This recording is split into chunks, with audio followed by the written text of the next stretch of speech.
예, 안녕하십니까. 조기용 인사드리겠습니다. 턱관절이 우리 몸 머리부터 발끝까지 중에서 아주 이렇게 한의학적으로 봤을 때 4개의 경락을 지납니다. 삼초경, 소장경, 담경, 위경. 그러면 그 부분에 이문, 천궁, 청해, 하관이라는 경혈자리를 통과합니다. 그래서 턱관절 문제는 곧 전신질환과도 연결된다고 할 수 있고, 서양에서는 보면은 치과의사 중에 닥터 폰드라는 분이 이하고 몸하고 관계가 중요하다라는 책을 지었습니다. DDS라는 책인데 이 번역한 게 지금 이런 책이 있고, 알렉산더 리드 박사라는 분이 루즈벨트 아이젠하워, 즉 미국의 대통령 주치를 2번을 지냈습니다. 근데 이분이 나이가 60이 들면서 다리에 힘이 없어서 은퇴를 했다가 이 닥터 폰드 치과의사한테 어금니 2개 살짝 플라스틱으로 고경을 해서 높이를 조금 올려줬는데 다리 힘이 생겨서 두 분이 10년간을 공동 연구를 하면서 또 임상현업에다 복귀를 했습니다. 그래서 마지막 해놓은 말이, 이 치료 방법이 완전히 연구되고 이해될 수 있다면 의학계의 모든 진단과 치료 절차와 예우를 혁신시킬 수 있을 것입니다. 이 방법은 나이 50여 년의 어르생에서 알게 된 만성질환의 치료를 위한 가장 훌륭한 방법입니다. 의학계의 모든 치료 방법이 공감할 초점이 될 것입니다. 만약 이 치료가 중년기까지 행해진다면 생산적인 삶을 10년 더 연장할 수 있을 것입니다. 이런 말씀을 했습니다. 그만큼 자기 경험으로서 중요하다는 걸 인정한 거고, 인간은 생리적으로 낮에 깨어있는 동안 1분에 2번 정도, 그리고 잠잘 때는 1분에 1번 정도 침을 삼킵니다. 침을 삼킬 때 치아가 닿아야 침이 넘어갑니다. 이가 안 닿으면 음식물이 넘어가지 않습니다. 그러면 하루에 이 평균 접촉하는 횟수가 음식 씹는 것까지 다 하면 평균 2,400번, 힘으로 환산하면 3.5톤의 일을 합니다. 그럼 구조가 똑바른 경우는, 치아가 똑바른 경우는 그 힘이 똑바로 뇌에 적당한 자극제가 되고, 치아 구조가 삐뚤고 덧니가 있는 경우는 그 힘이 삐뚤게 작용하기 때문에 얼굴이, 뇌가 삐뚤게 되는 현상이 옵니다. 그러면 턱이 삐뚤고 얼굴이 삐뚤고 뇌가 삐뚤면은 목이 어긋나고 척추가 휘고 골반이 틀어지고 다리가 길이가 차이 나는 현상이 와서 전신질환으로 연결이 되는 겁니다. 우리 머리뼈가 통뼈가 아니고 1분에 평균 9번, 6번에서 12번 사이로 숨을 쉬고 움직입니다. 이 조각뼈들이. 그러니까 열렸다 닫혔다 이렇게. 마찬가지로 치아의 힘의 방향이 올바르게 이렇게 작용해야 됩니다. 근데 이가 빠지고 삐뚤게 작용, 한쪽으로 씹으면 이렇게 삐뚤어지는 현상이 오고, 얼굴이 삐뚤어지면 코가 삐뚤어지고 턱이 삐뚤어지고 입이 삐뚤어지고 눈 크기가 달라지고 해서 몸 전체가 틀어지는 현상이 오고, 이렇게 해서 여기에 디스콤은 여기에 수술을 해도 돌아서면 또 아프다, 또 재발한다, 아니면 관절이 아픈데 또 치료를 해도 또 돌아서면 아프다, 재발하는 그런 현상이 오는 이유가 이런 원리가 작용하기 때문에 자꾸 재발하는 현상이 생깁니다. 그럼 그런 경우는 근본 원인이 이 다른 부분, 특히 턱이나 목에 있을 경우는 그 부분을 바로 잡아주면 그로 인해서 파생된 부위가 다 해결되는 것이요. 자, 동물 실험을 했을 때 건강한 멀쩡한 쇠파트를 한쪽 이를 갈았을 때 2달 만에 녹내장이 오고, 이쪽 가라앉은 쪽 뇌가 함몰이 돼 눈이 찌그러지고 눈물이 흐르고 빨갛게 충혈되고, 가라앉는 반대편 다리 마비와 안전명의가 되죠. 이걸 우리가 노인들이 눈에 녹내장이 와서 녹내장 수술하고, 또 사춘기 여학생들 척추에다 청만증 쇠를 박는 수술을 하지만 완치가 안 되고 재발하는 이유가 결국은 원인이 이 교합력이 망가지면은 결국은 몸 전체가 다 망가진다는 그런 뜻이고, 이게 일본에서는 여기다 사람지 금리해서 높여주니까 다 원상으로 복구되도록 하는 그 일본에서의 실험 자료가 있습니다. 환자 케이스를 보면은 아기가 돌 때부터 귀가 어두워서 S병원 이비인후과에서 보청기를 했는데 4살 되니까 청신경이 다 망가져서 농학교 보내라고 수화라도 배우게. 그래서 그때 소개해서 와가지고 턱관절 치과에서 어금니를 이렇게 교합을 높여주고, 여기 추나 치료 약 써서 피말 가지고 지금 초등학교 6학년 올라가는데, 지금 동생과 1살 차인데 성장도 잘하고 건강도 좋고 청력도 좋아지고. 어릴 때부터 귀가 잘 안 듣기고 두드러기 약을 먹고 돌봐서 난청이 오고, 다른 한의원 치과 치료하다 본인에게 트랜스fer 해온 케이스인데, 결혼하시고 유산도 2번 하고, 근데 치료하고 나서는 쌍둥이 넣어놓고 귀도 듣기고. 그럼 우리가 불임이나 귀를 치료한 게 아니고 근본 원리대로 원인을 잡아준 것이죠. 아기가 4살 때 이를 보철을 했는데 높낮이가 안 맞죠. 그래서 귀가 많이 보이고 이쪽은 안 보이고 얼굴이 기울고 자세가 엉거주춤하고 피가 1학년인데 아주 어혈이 심하죠. 근데 치료하고 일주일에 한 번씩 대전에서 왔는데 이렇게 맑아지고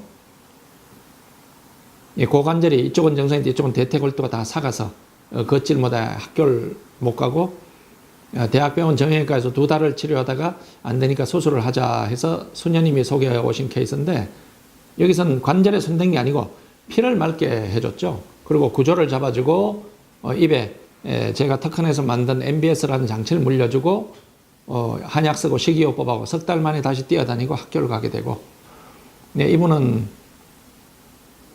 위암 3기 진단을 받고 수술 항암 치료하고 간암으로 전이된 케이스인데 그 간암이 혈관을 싸고 있는 간암이어서 어떻게 할 방법이 없다 해서 오신 케이스인데 항암 치료하다가 어지러워 쓰러져서 턱이 부러졌어요. 여기하고 양쪽 턱관절이. 그래서 입이 안 다물어서 음식을 못 씹어서 이 장치를 턱관절 치과에서 이 장치를 해서 이걸로 음식을 씹는 거죠.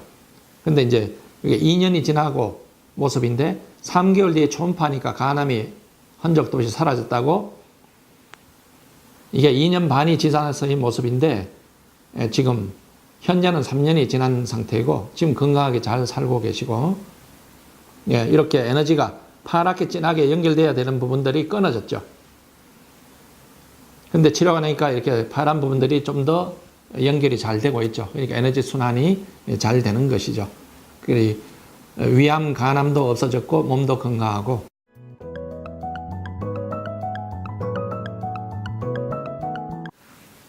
이게 내추럴 밸런스를 해서 MB라고 하는 장치인데 그래서 이걸 어금니 안쪽에다 물게 됩니다. 그리고 이가 아주 크고 턱이 큰 분들은 이걸 뒤로 조정하면 되고 입이 적은 분들은 앞으로 더 적은 분들은 더 앞으로 당기면 되겠죠. 보통 성인들은 3번째 맞추면 됩니다. 그리고 이거를 어금니에 이렇게 턱관절이 밀려 들어가면 이걸 물려 가지고 뒤에 턱관절 눌린 부분을 열어주게 됩니다. 이 공간이 열리도록 이거를 물려주는 거죠. 그러면 여기 굳어있는 근육이 풀어지고 이가 직접 안 닿으면 이는 자꾸 솟아오릅니다. 이럽션이라고 해서 길어지죠. 그리고 뇌가 잠긴 게 풀어지고 목이 길어지고 그리고 목의 균형을 잡고 자세가 목의 C커버가 회복이 되고 이렇게 해서 뇌 혈액 순환이 원활해지고 뇌의 신경이 전신으로 파급이 되고 그럼 오장육부가 자율신경이 살아나게 되고 건강해지는 그런 원리입니다. 그리고 주걱턱 같은 경우는 밑에 턱이 너무 커서 그런 경우는 밑으로 물면 이게 더 나오니까 더 커 보이니까 반대로 이 프레임 부분을 이 부분이 위로 가도록 해서 이렇게 물게 됩니다. 그래서 썰이라고 하는 주걱턱 같은 경우 밑에가 더 큰 경우는 이걸 밑으로 가면은 입술이 더 나와서 더 크게 보이니까 위에다 이 프레임을 물어서 어금니 높여주는 게 중요하니까 그러면 이 부분이 더 돌출돼 보이니까 밑에 큰 턱하고 균형이 잡히고 보기가 더 좋아지고 보완이 되고 턱관절 눌린 걸 열어줘서 크레스 썰이 주걱턱 같은 경우는 밑에보다는 위로 물게 됩니다. MB, 내추럴 밸런스의 그 사용법 같은 경우 활용하는 경우는 일단 목이 아프거나 두통이 있거나 편두통이 있거나 턱관절이 아프거나 턱이 아프거나 그럴 경우에 보통 사용합니다. 그리고 목이 너무 굳어서 낙침으로 경추 교정이 힘들고 너무 굳어 있는 경우도 이걸 사용하면 일단 목이 풀어지고 턱관절 근육 쪽에 손으로 체크했을 때 마등이 굳어 있는 경우 그러니까 라테랄 테로이드 머슬이라고 해서 외측 익돌근 또는 외측 익상근이 CG를 넣어서 안쪽 어금니 위쪽 바깥쪽으로 이렇게 손을 컨택을 했을 때 통증이 있고 하면은 그 외측 익돌근이 굳은 경우입니다. 그런 경우는 턱관절 문제가 90% 이상이 있다고 확진하는 경우 그럴 경우에도 이걸 물어서 턱관절을 풀어주면 근육이 풀어지고 목이 펴지고 뇌로 혈액 공급이 원활해집니다. 일단 경추 교정이 어려운 경우 그런 경우 이걸 물어도 도움이 되고 그리고 골반이나 허리가 많이 아프거나 그런 무릎이 아니면 발이 많이 아파서 관절이 딛기가 힘든 경우도 좌우 균형의 불균형으로 인해서 통증이 옵니다. 그럴 경우도 턱관절 균형을 잡아주면 그 자리에서 통증이 많이 해소됩니다. 적석에서 바로 효과를 볼 수 있는 경우고, 이걸 물면 치아가 안 닿기 때문에 이가 솟아오릅니다.